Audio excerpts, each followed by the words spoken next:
semua pengurus FPI, semua laskar FPI, semua anggota FPI, termasuk simpatisan FPI harus bergerak ikut bantu saudara. Setuju? Setuju? Tapi Habib, ini belum bencana nasional. Nggak ada urusan mau bencana nasional kek, mau bukan bencana nasional kek, wajib kita bantu saudara. Saya nggak peduli pemerintah mau bantu nggak bantu, urusan pemerintah saudara. Nanti di akhirat mereka bertanggung jawab di hadapan Allah.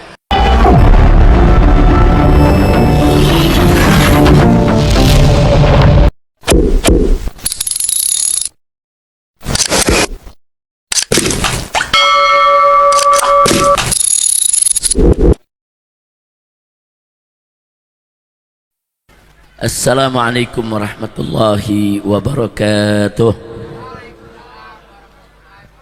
Bismillah, walhamdulillah, wassalatu wassalamu ala rasulillah wa ala alihi wa sahbihi wa mawalah, amma ba'd.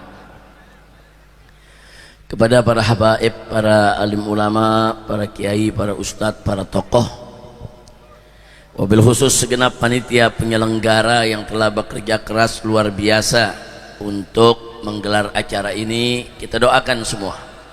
Mudah-mudahan para tokohnya, panitianya, habaib, ulama semua panjang umur dalam taat dan ibadah, dalam sehat wal afiat. Amin ya rabbal alamin. Saudara, sejak awal dibuka acara tadi kita sudah dengar pembacaan Al-Quran, betul? Kita sudah dengar pembacaan sholawat, betul? Kita sudah baca riwayat hidup Nabi juga, maulidnya, betul? Kita udah dengar berbagai macam nasihat dari guru-guru kita, betul? Sisanya tinggal satu, doa. Jadi saya doa aja dah ya. Bu, baca Quran udah, salawat udah, dengar ceramah tadi udah. Apa tadi barusan Muhammad bin Hussein, dari kota Bekasi suaranya kedengeran. Masya Allah, tinggal apa yang belum nih? Ya udah doa aja dah ya. Bu, ibu marah-marah, udah kehujanan doa doang. Masya Allah, baik dikit aja. Cuman kalau hujanan begini akhirnya besok meriang kita disalahin. Masya Allah, lanjut ya, jangan lama-lama lanjutnya. Yang penting semoga mudah-mudahan setiap tetes air hujan membasahi kita ini menjadi kucuran rahmat, sehingga Allah subhanahu wa ta'ala menghapus dosa kita, memaafkan kesalahan kita, menerima semua amal ibadah kita. Dan mudah-mudahan hujan yang turun di Bekasi, begitu juga di tempat-tempat lain di Indonesia ini menjadi shayyiban nafi'ah, hujan yang membawa rahmat, hujan yang membawa manfaat, hujan yang tidak membawa musibah maupun bala. Amin ya rabbal alamin. Ahibail kiram, sebagaimana sama kita ketahui, malam ini merupakan acara yang digelar yaitu oleh kawan-kawan Front Persaudaraan Islam dan segenap elemen masyarakat yang ada di Bekasi ini, sekaligus juga merupakan Isra Mi'raj Nabi alaihi salatu wassalam dan juga milad daripada Front Persaudaraan Islam yang kelima. Alhamdulillah, mudah-mudahan dengan milad yang kelima ini Front Persaudaraan Islam menjadi jabhah solehah thayyibah nafi'ah lil ummatil islamiyah. Amin ya rabbal alamin. Nah ibu-ibu, bapak-bapak,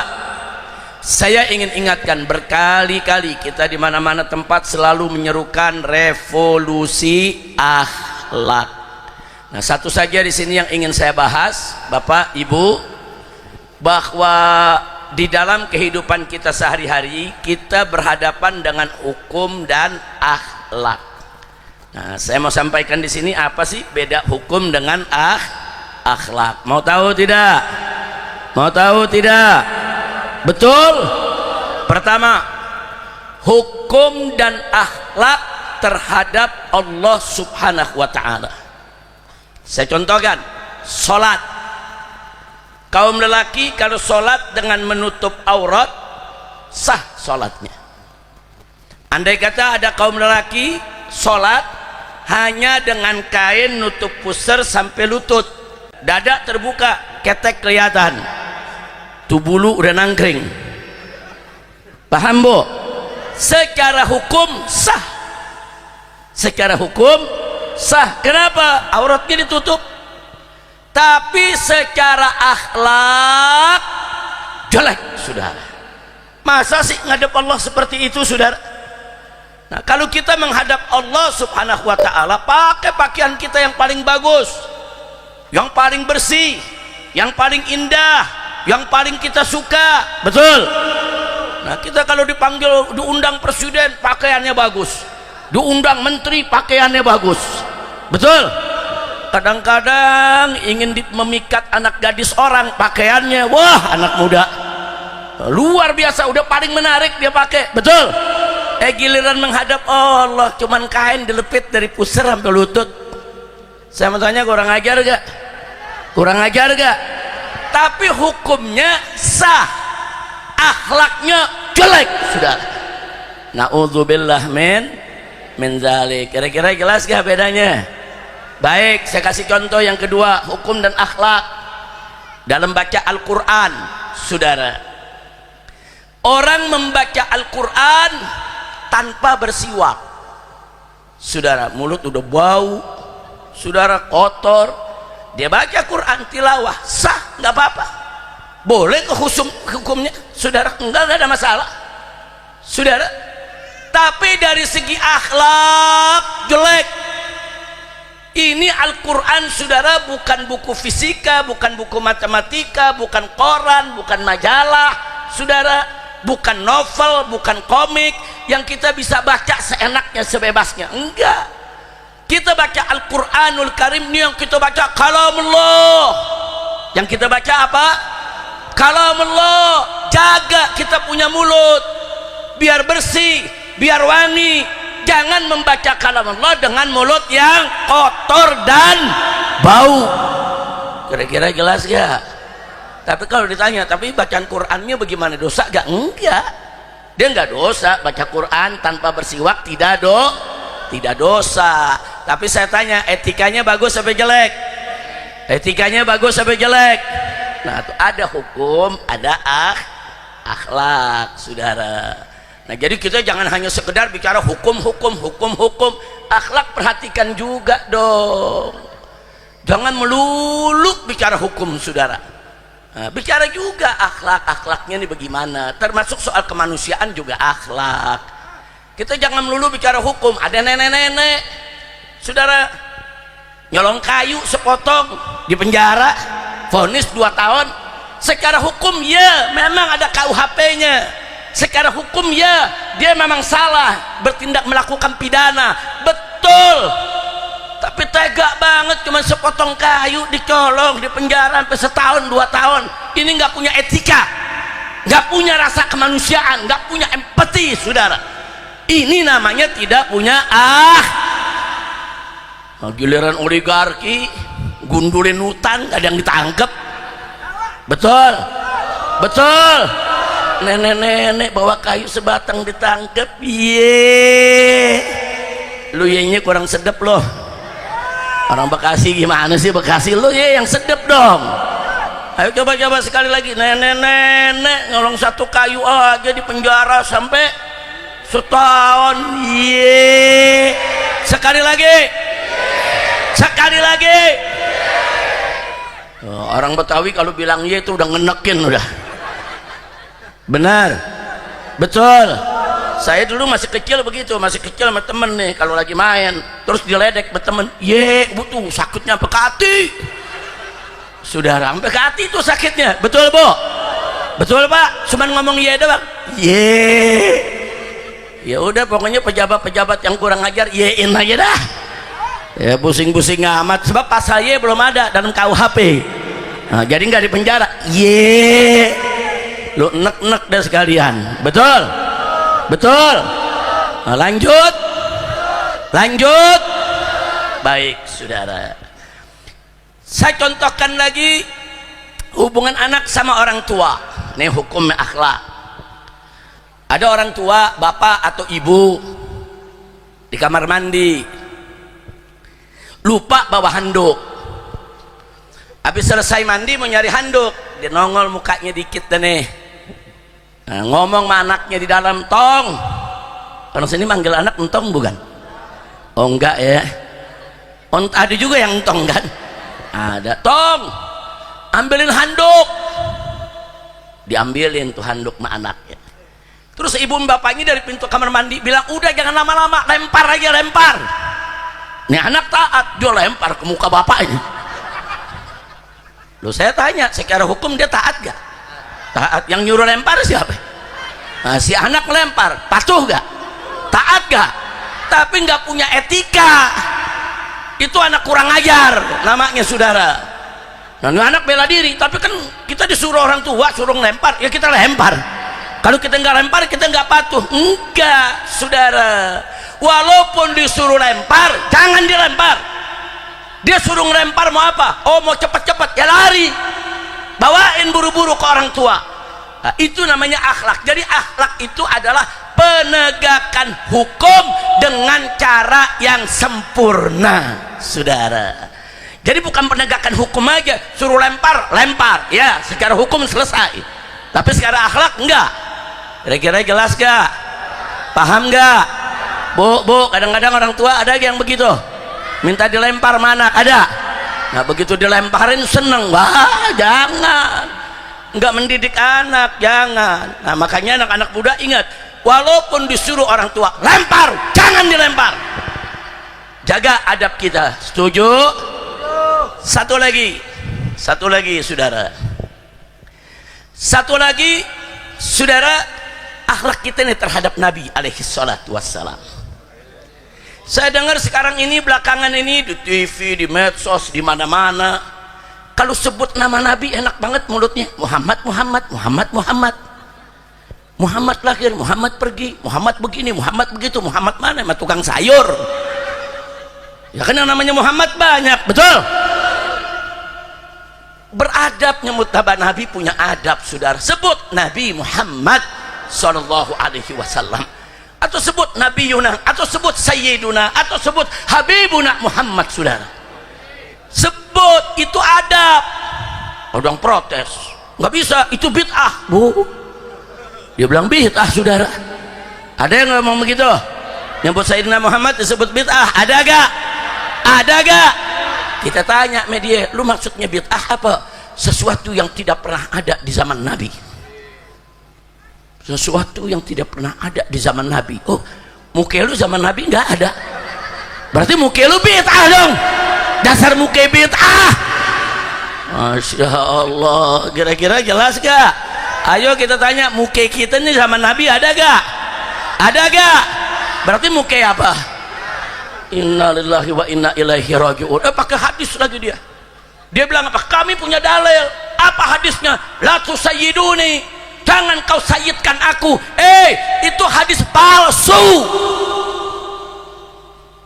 Selama ini cerita nggak boleh pakai hadis dhaif, nggak boleh pakai hadis dhaif. Nah lu pakai hadis palsu soal sayyiduna, saudara.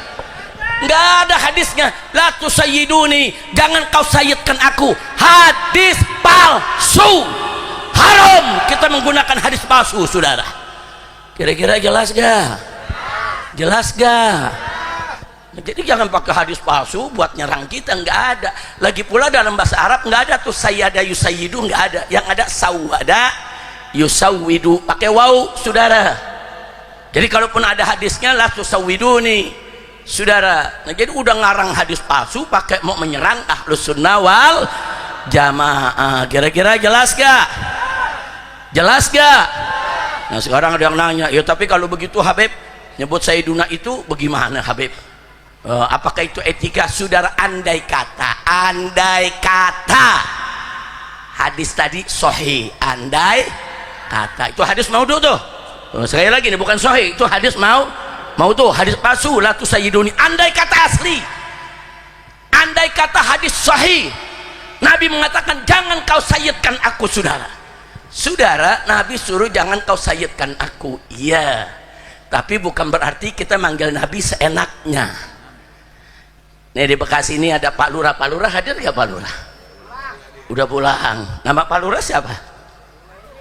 Hah? Junaidi. Pak Lurahnya ini baik. Ngomong nih sama Habib Ali, Beb, kalau ketemu di jalan panggil aja lah nama saya Junaidi, nggak usah panggil Bapak Lurah. Nah Habib Ali beneran di jalanan, Junaidi, Junaidi, lu mau kemana lu Junaidi? Saya tanya sopan nggak? Sopan tidak? Nah terus Habib Ali diprotes, Beb jangan begitu Beb, lurah yang suruh, dia yang minta. Anda pernah manggil Pak Lurah, kata dia jangan Beb, panggil saya nama aja. Itu Pak Lurah begitu saudara, dia tawadu, rendah hati, nggak mau dipanggil Pak Lurah, betul? Makanya karena akrab sama Habib Ali panggil nama aja Beb, tapi Habibnya tetap wajib menghormati Pak Lurah saudara. Jangan manggil seenaknya, Junet, Junet sini lo net. Oh, lu pikir karnet? Kira-kira jelas gak? Paham gak? Walaupun Pak Lurah yang larang, saudara-saudara warga saya jangan manggil saya Pak Lurah, panggil saya nama saja. Terus besok ibu-ibu mau panggil di jalanan, Junet lu mau kemana lu net? Saya tanya, boleh tidak? Boleh tidak? Nggak boleh. Panggil yang sopan Pak Junaidi, atau panggil jabatannya Pak Lurah. Pak Lurah apa kabar? Assalamualaikum Pak Lurah. Panggil yang sopan saudara. Terus ada yang protes, tapi Beb kan dia yang minta.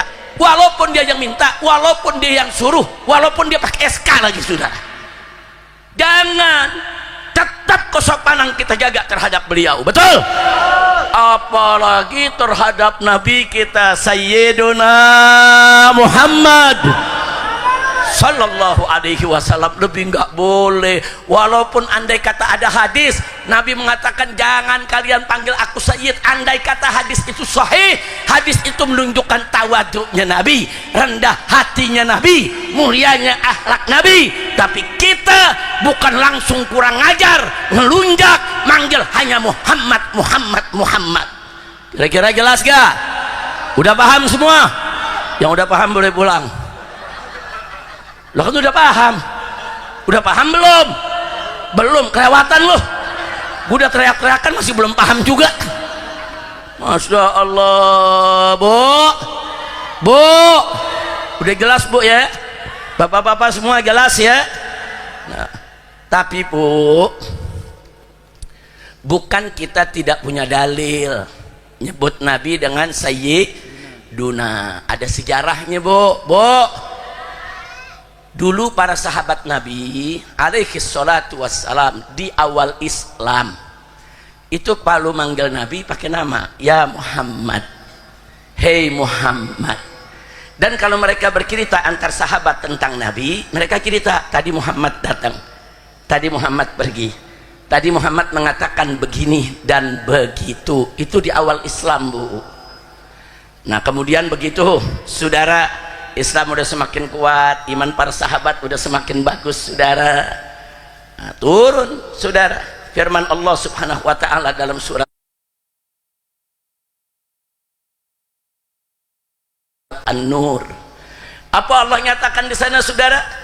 Allah katakan untuk umat Islam, untuk para sahabat Nabi, faqala ta'ala la taj'alu du'a ar-rasuli bainakum ka du'ai ba'dikum ba'dha. Allah tuh yang larang.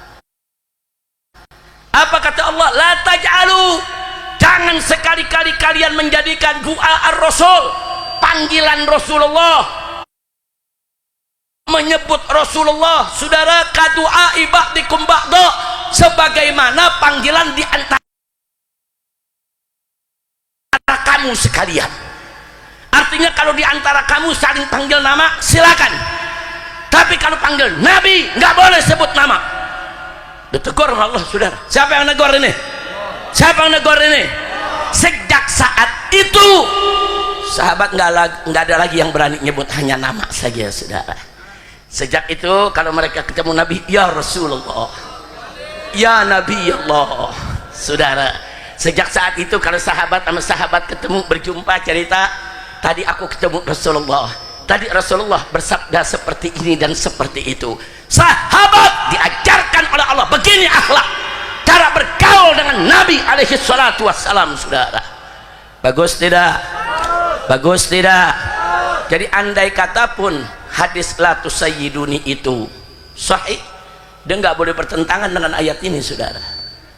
Berarti hadis tadi kalaupun sahih, maknanya tawaduknya Nabi, bukan kita dilarang, hanya tawadu. Nah makanya bapak ibu semua, apalagi para ustadz nih, nah kalau cerita Nabi sebut, saudara jangan ragu-ragu, sebut gelar-gelar Nabi yang mulia, sebut Rasulullah, Nabiullah, sebut Sayyiduna Rasulullah, Sayyiduna Muhammad, Nabiyuna Muhammad, Rasulullah Muhammad, sebut Syafi'una Muhammad, saudara, sebut Habibuna Muhammad, sallu ala nabi.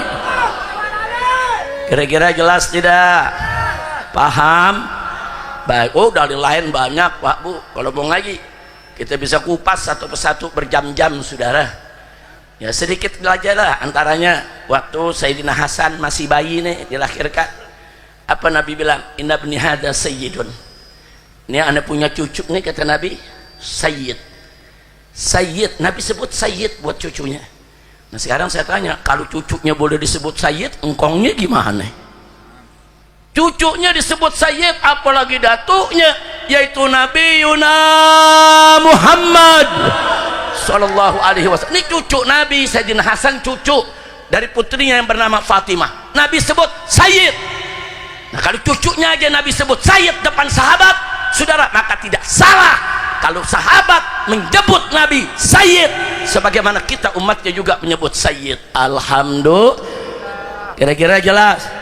Ada lagi hadis lain, Nabi kasih tahu Siti Fatimah Zahra bahwa Siti Fatimah Zahra itu adalah sayyidatun nisa'il alamin. Sayyidah kalau laki, sayyid kalau perempuan, sayyidah. Kalau laki, sayyiduna Muhammad, sayyiduna Abu Bakar, sayyiduna Umar ibn Khattab, sayyiduna Utsman ibn Affan, sayyiduna Ali ibn Abi Thalib. Kalau perempuan, sayyidatuna Khadijah, sayyidatuna Aisyah, sayyidatuna Hafsah. Saudara, ada sayyid, ada sayyidah, saudara.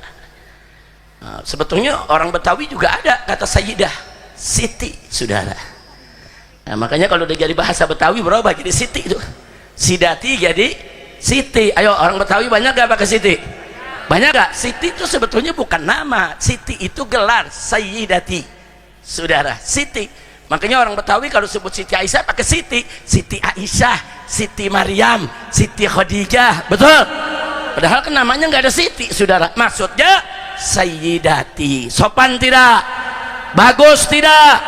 Sallu ala nabi. Nah kalau Nabi punya putri, Nabi yang sebut Sayyidatun Nisa'il Alamin, putrinya boleh disebut Sayyidah. Kenapa Nabinya nggak boleh disebut Sayyiduna, saudara? Betul? Betul.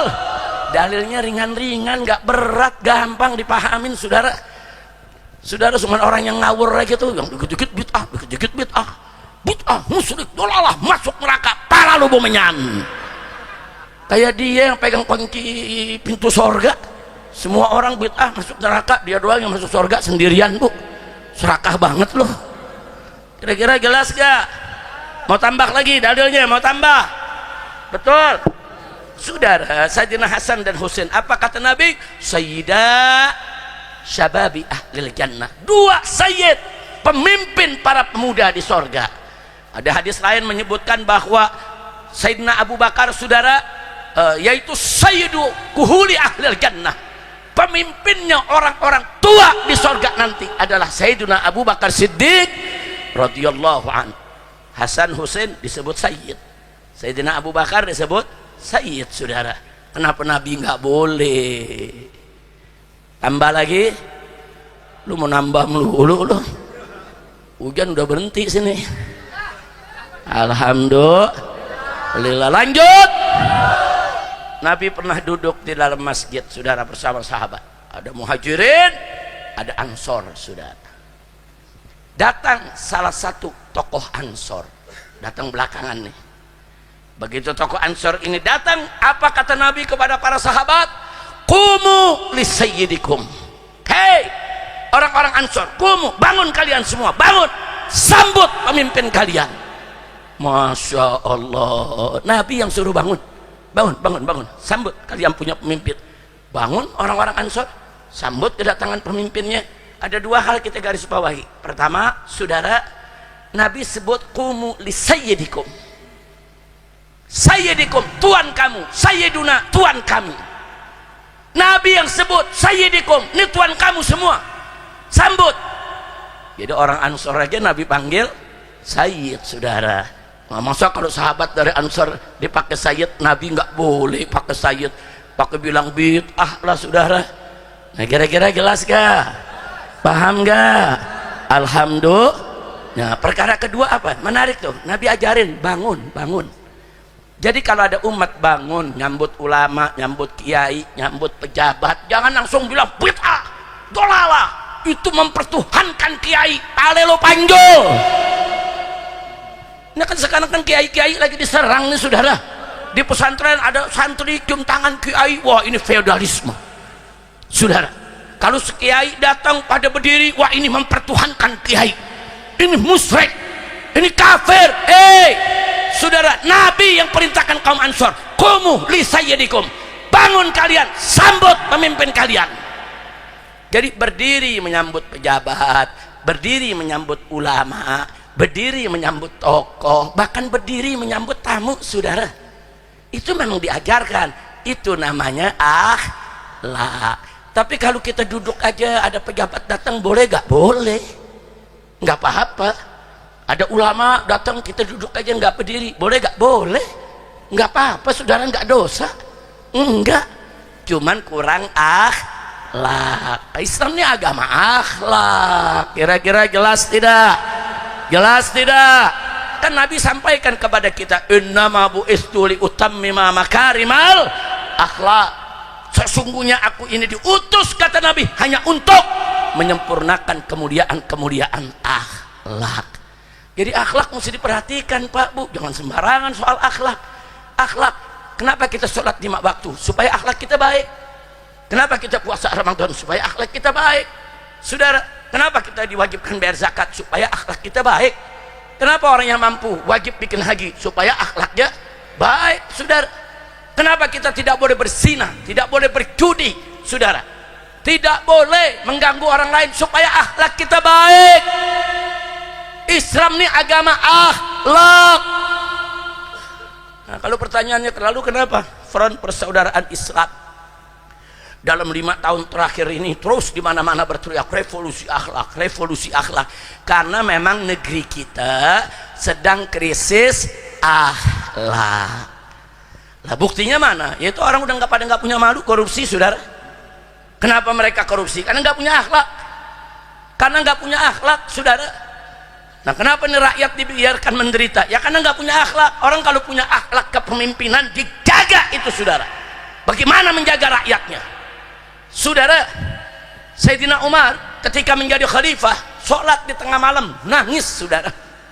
Nangis. Ditanya oleh para sahabat, apa yang membuat engkau menangis di tengah malam ini? Apa dia bilang? Wallahi, aku takut. Aku takut kalau ada seekor kambing di pinggiran sungai Efrat mati karena kelaparan, aku dituntut di hadapan Allah. Beliau tinggal di Madinah, sungai Efrat itu jauh, adanya di Irak sana, saudara. Adanya di Irak sana, ribuan kilometer. Dia lagi pikirin, kalau sampai ada kambing yang mati gara-gara kesalahan dia dalam memimpin, saudara, beliau takut Allah tuntut di akhirat. Itu pemimpin, dia perhatikan. Lalu bagaimana kalau rakyatnya manusia? Kalau seekor kambing aja harus diperhatikan, bagaimana manusia? Wajib siapapun yang menjadi pemimpin, perhatikan rakyatnya.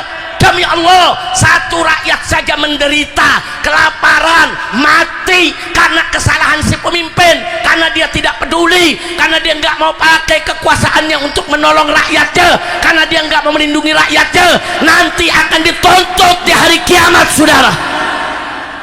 Na'udzubillah min dzalik. Hati-hati, ini persoalan akhlak kepemimpinan. Jadi mimpin juga ada akhlak, saudara. Ini kadang-kadang kita punya pejabat, kalau ditanya, saudara, di berbagai media jawabnya enak aja, semau-maunya. Ada yang ditanya, ini ibu-ibu pada demo, harga cabai mahal. Pejabat ditanya, bagaimana Pak, ibu-ibu demo harga cabai mahal? Apa tuh pejabat jawab? Ya kalau mau murah nanam aja sendiri. Masa pejabat jawabnya begitu? Bu, tuh pejabat model begitu songong nggak? Tengil nggak? Oh, kalau orang Betawi paham tuh songong, tengil. Nah kalau bukan orang Betawi nggak paham tuh apa tuh songong, apa tuh tengil. Paham Bu ya? Tahu tengil, tahu songong. Wah enak dah, saya nggak usah terjemahin lagi saudara. Nah kalau yang hadir ada yang nggak paham, buka aja Google, buka, tanya songong apa songong. Tanya AI, lu ketahuan lu sering buka AI. Saudara lanjut. Masya Allah. Ada lagi pejabat saudara. Pejabat ditanya nih bagaimana nih bapak-bapak pada demo. Mereka bilang ini yang namanya listrik mahal. Gaji nggak seberapa, listrik mahal. Ini pejabat bilang apa? Ya kalau mahal jangan masang listrik.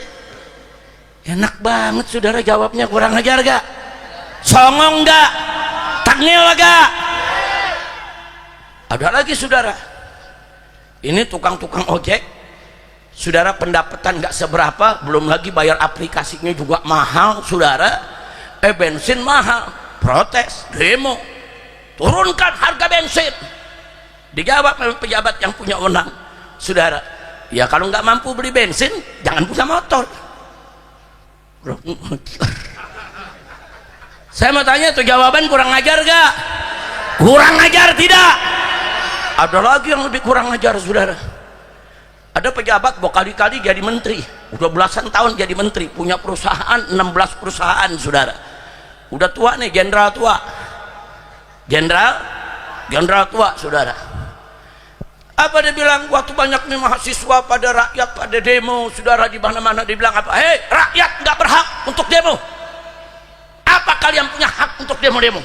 Kalau kalian nggak suka dengan kebijakan pemerintah, keluar dari Indonesia. Wow. Rakyat nggak punya hak, nggak ada jasa apa-apa terhadap negara.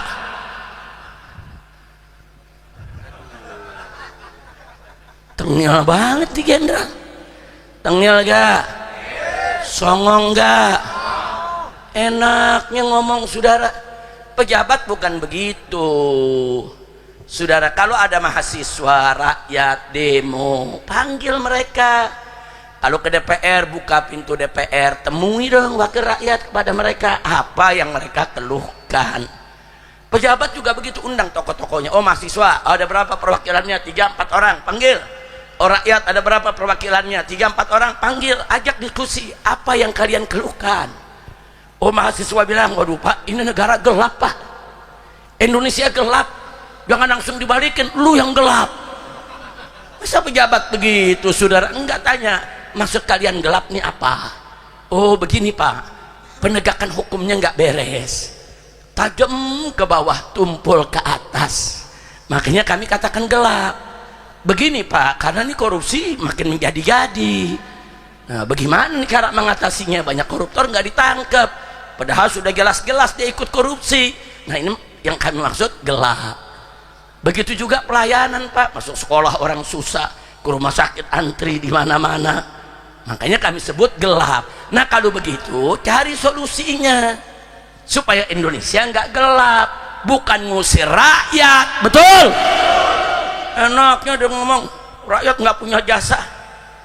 Saudara, siapa bilang rakyat nggak punya jasa? Saya mau tanya nih semua yang ada di sini nih, kita beli bensin ada pajaknya gak? Makan di restoran ada pajaknya gak? Ibu-ibu beli baju kena pajaknya gak? Kita belanja tuh di supermarket ada pajaknya gak? Kita bayar listrik ada pajaknya gak? Semua kena pajak saudara. Siapa kita bilang nggak bayar pajak? Saudara, saya beli sorban ada pajak, beli rompi ada pajaknya, saya beli baju ada pajaknya, beli di kepala imamah ada pajaknya, beli piki ada pajaknya saudara. Nah sekarang saya mau tanya, kita bayar pajak ke siapa? Ke negara. Betul? Berarti rakyat berjasa tidak kepada negara? Berjasa tidak kepada negara. Kok bisanya dia ngomong kalian rakyat nggak usah demo, kalian nggak punya hak karena kalian tidak punya jasa? Wah kepret loh, ngomong seenaknya. Kalau nggak ada rakyat bangkrut ini negeri. Kenapa? Lihat saudara data yang ada, ternyata dari penghasilan negara Indonesia 82% diterima dari pajak. Nah kalau 82% dari pajak saudara, lalu emas kita kemana? Nikel kita kemana? Aspal kita kemana? Batu bara kita kemana? Tambang kita kemana? Sampai mantan seorang pimpinan KPK Abraham Samad, saudara, dalam satu diskusi dengan mengukakan data-data, saudara, apa beliau katakan? Dia katakan hasil tambang, saudara, hasil tambang di Indonesia kalau tidak dikorupsi itu cukup buat dibagi-bagi ke rakyat Indonesia, satu orang 20 juta rupiah per bulan, gaji buta, nggak perlu kerja, tidur di rumah dapat 20 juta kalau tidak dikorupsi. Sekarang saya tanya orang Bekasi, ada yang dapat 20 juta per bulan tidur aja di rumah? Ngimpinya enggak? Betul? Betul? Loh kok bisa begini? Kalau nggak dikorupsi rakyat makmur, semua dapat 20 juta per bulan walaupun tidak kerja. Lalu kenapa rakyat miskin? Karena dikorupsi. Nah, kenapa banyak korupsi? Karena nggak punya akhlak. Nah, maka itu saya mau tanya semua nih, semua yang ada di sini, saudara, akhlak penting tidak? Perlu tidak? Wajib tidak kita muliakan akhlak? Wajib tidak kita sempurnakan akhlak? Siap revolusi akhlak? Takbir! Angkat tangan semuanya, takbir! Takbir! Sallu ala nabi. Allahumma sholli wa sallim wa barik alaihi. Memang lagi krisis akhlak, saudara. Ya kemarin tuh kejadian di Aceh, saudara, presiden datang didampingin menteri, wartawan banyak, rakyat di depannya, saudara. Rakyat nanya, Pak bagaimana nih masalah listrik se-Aceh mati gara-gara bencana. Nah presiden depan rakyat nih langsung tanya tuh menteri, bagaimana Pak Menteri listrik? Sementri langsung jawab, tenang aja Pak, 93% udah nyala, satu belum nyala. Bisa dia bohong? Presiden dibohongin, gila, saudara, bohong terang-terangan. Dulu kan orang Bekasi kalau bohong kan diam-diam. Orang Bekasi kalau bohong takut jangan sampai ketahuan, betul? Betul? Betul? Ini bohong terang-terangan, nggak gila tuh? Gila gak? Gelok gak? Edan gak? Sinting gak? Sedeng gak? Nah, sedeng Betawi itu. Orang Betawi nyebutnya sedeng, orang Sunda nyebutnya gelok. Kira-kira jelas gak? Paham gak? Pak, depan presiden, depan kamera, depan wartawan dia berani bohong. Dia berani bohong untuk apa? Asal presiden senang, asal presiden senang. Nah, kalau depan kamera di ruang publik terbuka dia berani bohong, apalagi di belakang kita. Bisa jadi di belakang kita dia menghadap Pak Presiden. Ini yang model begini nih, menteri yang model begini nih, rame-rame datang ke presiden. Presiden tanya, bagaimana Aceh, udah beres? Beres. Nah, bagaimana listriknya? Udah semua nyala Pak. Nah, bagaimana jenazah mayat? Udah beres, semua udah dikuburin Pak. Nah, bagaimana kayu-kayu gelondongannya? Udah rapi, semua udah dibersihin Pak. Ya kan presiden nggak ngelihat. Ini menteri-menteri semua ngebohong. Bahaya tidak? Bahaya tidak? Ini yang namanya laporan asal Bapak senang. Ini gara-gara apa bohong? Bohong kok bisa begini di Indonesia sekarang? Ya bagaimana bohong nggak merajalela? 10 tahun presiden kita tukang bohong. Udah jujur deh, tahu gak lo? Tahu gak? Nggak usah disebut namanya. Ya 10 tahun, saudara, tiap hari pagi, siang, sore, malam bohong dulu. Semua dibohongin. Saya tahun 2019 dari kota Mekah udah teriak-teriak, ini pembohong, ini pendusta, jangan percaya. Habib Rizik provokator, Habib Rizik memang punya dendam pribadi, Habib Rizik ini sangat benci. Masa presiden kita dibilang pembohong? Sekarang semuanya pada sadar, iya bener pembohong dia. Kenapa dia sadar? Ikut kena dibohongin, rasain lo ditipu. Alhamdulillah, saudara, Masya Allah. Sampai tahun 2019, saking saya pengen supaya masyarakat tahu betul nih dia tukang bohong, saya bikinin lagu, saudara. Sampai bikin lagu tengah malam. Udah tahu lagunya belum? Udah. Mana tuh saya punya mantu punya tuh. Ayo kita nyanyi yuk, rame-rame yuk. Mau gak? Rakyat dibohongi janji diingkari, ulama dizalimi, amanat dikhianati. Enak gak tuh? Enak gak tuh? Bagus gak? Lagi, rakyat dibohongi, janji diingkari, ulama dizalimi, amanat dikhianati. Soal kecil bohong, soal besar bohong, semua janji bohong. Bisa gak ngomong bohongnya? Bisa. Nah, jadi kalau saya lagi ngomong bohong, bohongnya rame-rame. Soal kecil, rame-rame bohongnya semua, yang kompak. Sekali lagi, soal kecil, soal besar, semua janji. Dia si raja. Nah, sekali lagi, soal kecil, soal besar, semua janji. Dia si raja. Nah, habis itu di lagu berikutnya, saudara, saya ajak istighfar deh semua. Astagfirullah, astagfirullah, punya presidensi tukang bohong. Astagfirullah, astagfirullah, punya presidensi raja bohong. Bisa gak? Bisa rame-rame? Benar, bisa rame-rame? Ayo rame-rame semua, semua. Rakyat dibohongi, janji diingkari. Hadrohnya ada gak? Pakai hadroh dong. Ayo, ayo pakai hadroh, pakai hadroh. Yang semangat, semangat, semangat semua. Semangat semua. Ayo ikut, ikut sebentar. Ayo semangat semua. Hadroh siap-siap. Hadroh siap-siap sebentar.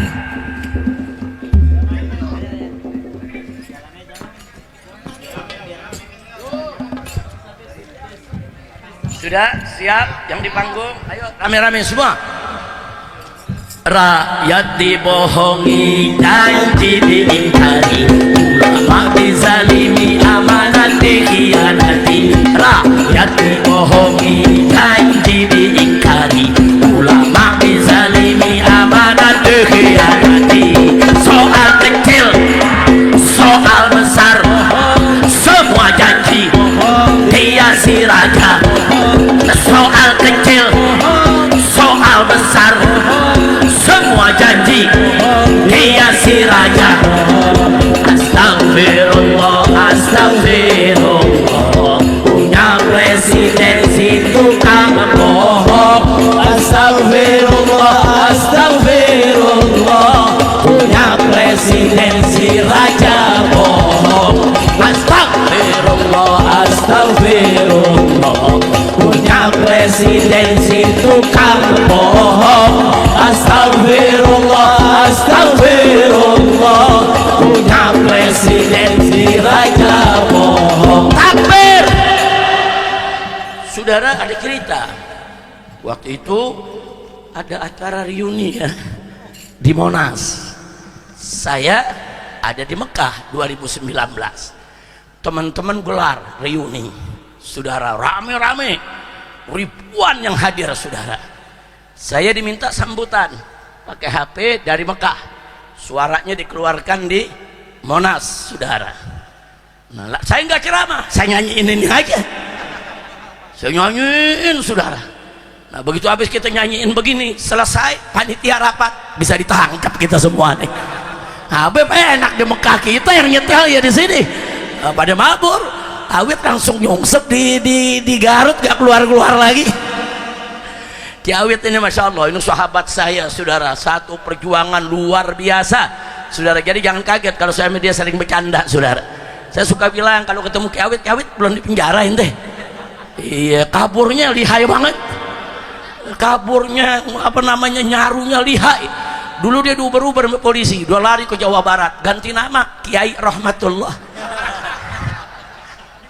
Akhirnya dijemput lagi, saudara, dijemput ceramah di sana sini, ya kita dengarkan ceramah Kiai Rahmatullah. Naik Awit, jago banget, sampai berapa, sampai 6 bulan, setahun itu, saudara. Ya memang perjuangan begitu. Nah, terus ada yang ngomong, Habib kenapa nggak begitu aja? Nah, gue mau ganti nama bagaimana? Suara gue orang kenal, muka orang tahu, betul. Udah dah, gue ke Mekah aja dah. Aman di Mekah enak, ibadah melulu, alhamdulillah. Kira-kira jelas ya.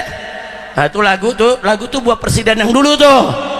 Ada nanya, Habib kalau buat presiden yang sekarang bagaimana? Itu urusan lu dah, gue nggak ikut campur. Nah, mudah-mudahan yang sekarang nggak begitu. Amin, amin, amin. Nah, pokoknya jangan sampai presiden kita tukang bohong. Makanya kalau presiden sekali bohong buru-buru tegur, bohong buru-buru tegur, saudara. Jangan didiemin. Kalau didiemin nanti jadi raja bohong. Betul, betul. Ayo lagi, sekali lagi. Rakyat dibohongi, janji diingkari, ulama dizalimi, amanat dikhianati. Rakyat dibohongi, janji diingkari, ulama dizalimi, amanat dikhianati. Soal kecil, soal besar, semua janji bohong hiasi raja. Soal kecil, soal besar, semua janji hiasi raja bohong. Istighfar. Astagfirullah, astagfirullah. Punya presiden si tukang bohong. Astagfirullah, astagfirullah. Punya presiden si raja bohong. Astagfirullah, astagfirullah. Punya presiden si tukang bohong. Astagfirullah, astagfirullah. Punya presiden si raja bohong. Sallu ala nabi. Nah, itu yang saya mau sampaikan. Jadi saudara, sengaja saya sampaikan ini semua hanya untuk mengingatkan diri kita bahwa bohong itu, saudara, bukan akhlak yang bagus. Bohong itu berbahaya. Bohong itu Allah tidak suka, saudara. Innallaha la yahdi man huwa musrifun kadzdzab. Sesungguhnya Allah tidak memberikan hidayah kepada orang-orang yang kelewat batas dan suka berbohong. Di ayat lain Allah nyatakan kutilal kharrasun. Itu terkutuklah, celakalah orang-orang yang suka berdusta. Nggak boleh. Bahkan Nabi mengatakan dalam satu hadis sahih, ayatul munafik salas. Ciri munafik ada 3. Idza haddatsa kadzaba, kalau dia bicara dia bohong.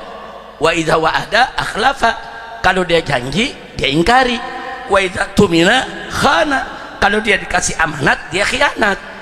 Nah, Nabi yang sebut ini munafik, saudara. Nah, maka itu yuk rame-rame kita jadikan bohong itu sebagai musuh bersama. Setuju? Takbir. Nah, baik ya ikhwan, karena pada malam hari ini selain merupakan tabligh akbar juga milad from persaudaraan Islam, ayo sama-sama kita bawakan nasyid mabruk alfa mabruk, saudara. Sebentar, dulu saya lihat ini dari tahun awal 1900-an, saya pulang dari Saudi Arabia, saya lihat anak-anak kita, orang dewasa di mana-mana kalau ulang tahun nyanyinya happy birthday to you, saudara. Happy birthday to you. Ya sebetulnya nggak apa-apa, cuman nada terusannya yang berbahaya. Nada terusannya, saudara, itu sangat berbahaya. Nada terusannya itu panjang umurnya, panjang umurnya, panjang umurnya serta mulia. Itu lagu gereja, saudara. Loh, kok Habib tahu itu lagu gereja? Saya sekolah Kristen 3 tahun setengah, saudara. Di SMP Betel di kampung saya, itu lagu Gloria, saudara. Jadi awalnya happy birthday to you bener, tapi ujungnya panjang umurnya, panjang umurnya. Itu kalau di gereja Gloria. Jadi gue nyanyiin dah tuh. Saya sedih kok begini. Nah, akhirnya di tahun 1900-an itu saya gubah nasyid dengan judul Selamat Milad. Saya berharap Selamat Milad ini dibawakan oleh umat Islam di mana-mana, mau kecil, mau dewasa, perempuan, laki. Kalau memang mereka harus ulang tahun milad, ya bawain ini. Nah, pertama saya contohkan dulu. Saya, istri saya, sama putri saya yang 7, pokoknya kalau ada yang milad kita bawain itu. Kalau ada yang milad kita bawain itu. Nah, belum disebar keluar. Karena setelah itu murid-murid saya dengar, Habib ini bawain dong di majelis juga. Kita bawain di majelis, kita bawain di panggung di mana tempat. Dan saat ini sudah menyebar ke mana-mana, saudara. Bukan hanya di Indonesia, sampai ke Brunei, Singapura, saudara, Malaysia, orang di mana-mana membawakan ini. Alhamdulillah. Nah, karena itu ini sengaja. Memang kita gubah itu ya buat dakwah. Gubah itu, saudara, untuk menyadarkan umat, saudara. Bukan untuk mendorong hayu ulang tahun semua, ulang tahun, bukan. Jadi kalau memang mau ulang tahun ya begini dong caranya. Perempuan lagi juga dipisah dong, jangan dicampur. Nah di situ kita buatkan ada 5 lagu, saudara, dan sudah jadi album milad.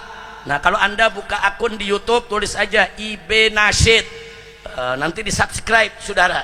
Nah didengerin aja, ada album milad. Itu ada 5 sampai 6 lagu kita bawakan khusus untuk anak-anak muslim pada saat mereka merayakan milad. Nah malam ini karena FPI merayakan miladnya yang ke-5, Front Persaudaraan Islam, ayo sama-sama kita bawakan. Katanya ada apa? Wah udah tumpang, ya bawa, ada tumpangnya, udah lapar. Biar kita makan rame-rame, betul?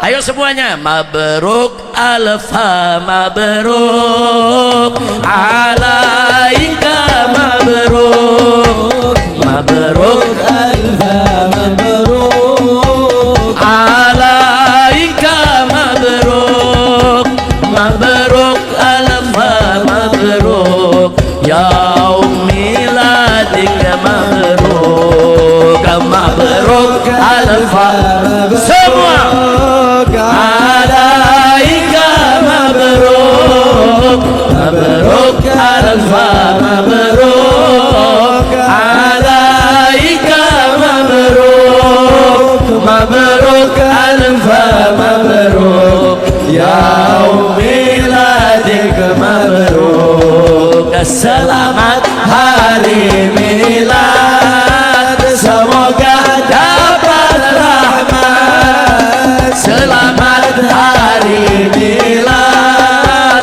semoga dapat rahmat dari Allahu Ahad hingga hidup selamat.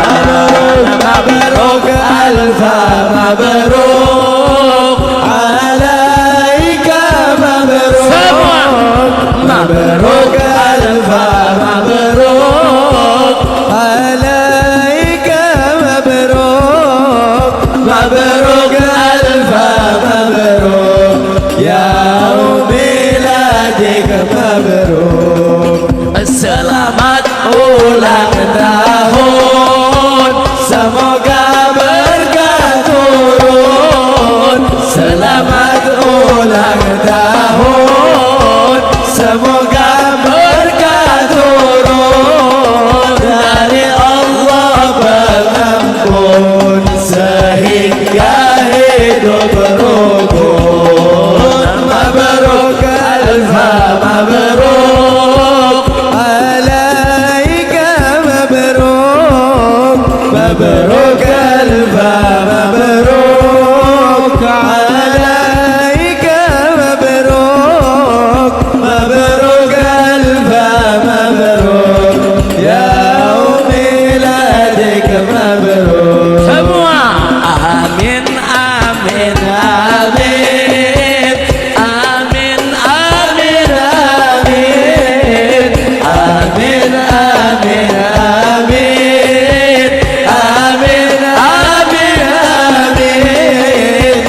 amin amin amin amin wal alamin amin amin amin semua amin amin amin ya Rabb amin amin amin amin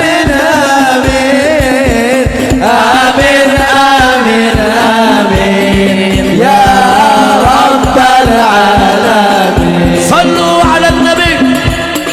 Masya Allah, tumpengnya enak banget Bu. Nah, ada telurnya, ada tempenya. Kalau kita makan di sini jamaah ngiri. Nah, kita sendokin lagi dah dikit nih buat ketua panitia siapa? Habib Ali. Sini piringnya taruh sini. Kita sendokin dikit. Dikit-dikit Bu ya. Bu. Mau bawa pulang Bu kuenya Bu. Ntar minta sama panitia Bu ya. Nah, sini. Nah. Mana ketua DPC-nya? Ustadznya sini Ustadz. Nah, sini sebentar. Kita ambil telurnya, nasinya. Ada urap Bu. Masya Allah, ini urap Bekasi lagi nih. Nah, ada ayamnya nih satu nih.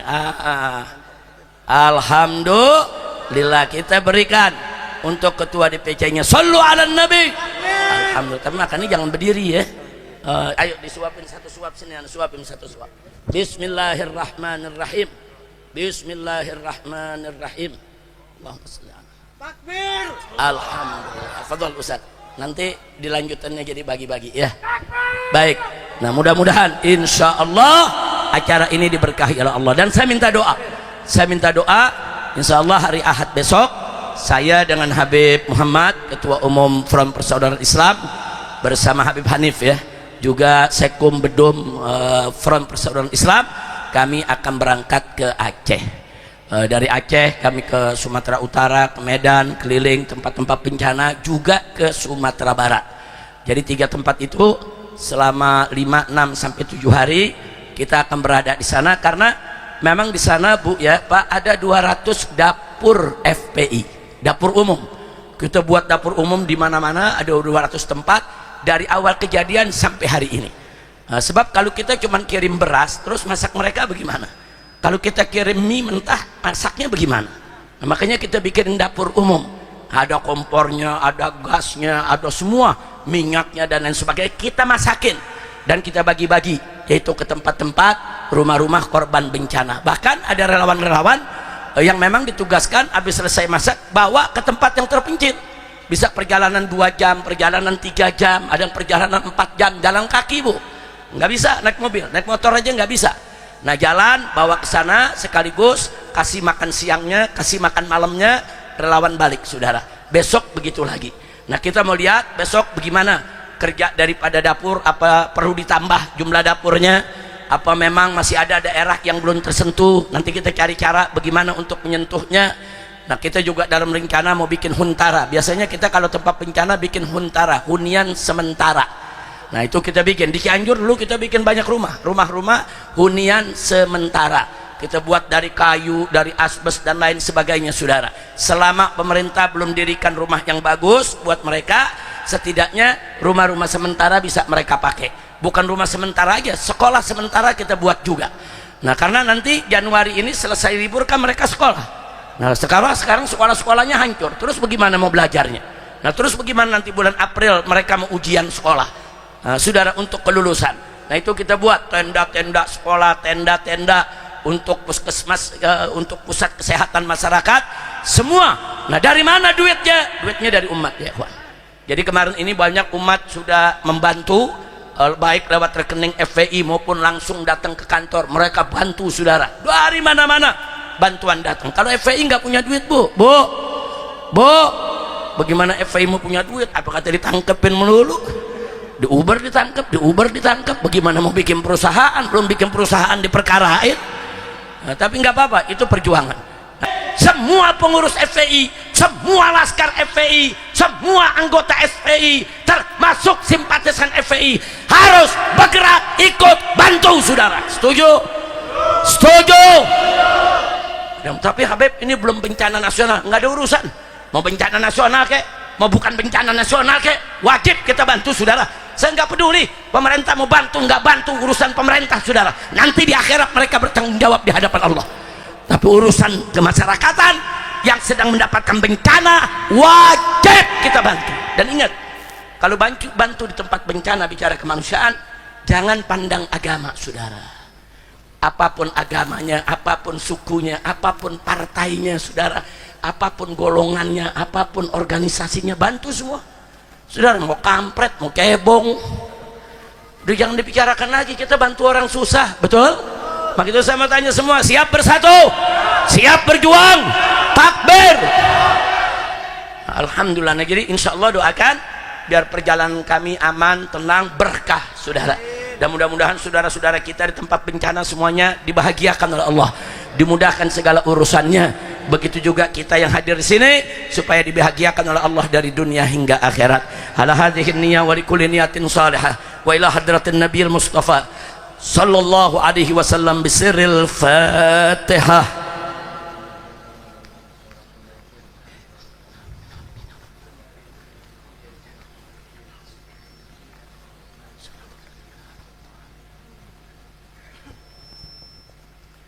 Sekian yang bisa saya sampaikan. Jangan bubar dulu sebelum ada talqinul zikir dan doa penutup dari Ustadz Kiai kita di sini. Dari saya cukup sekian. Terima kasih atas segala perhatian.